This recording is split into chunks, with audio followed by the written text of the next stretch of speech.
প্রধান উপদেষ্টার ঘোষণা করা নির্বাচনের রোডম্যাপ যেন অনিশ্চয়তায় না পড়ে সেদিকে খেয়াল রাখতে হবে বলে মন্তব্য করেছেন জামায়াতে ইসলামীর আমির ডাক্তার শফিকুর রহমান।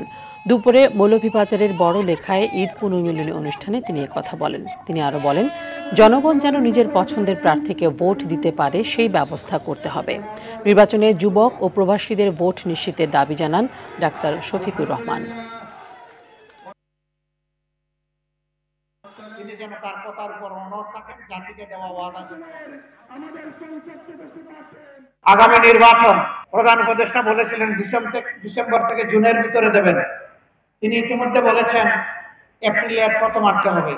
দেশের আবহাওয়া এবং সার্বিক বিষয়কে বিবেচনায় নিয়ে আমরা তাকে অনুরোধ করব যে কোনো মূল্যে আপনার ওয়াদা আপনাকে রক্ষা করতে হবে।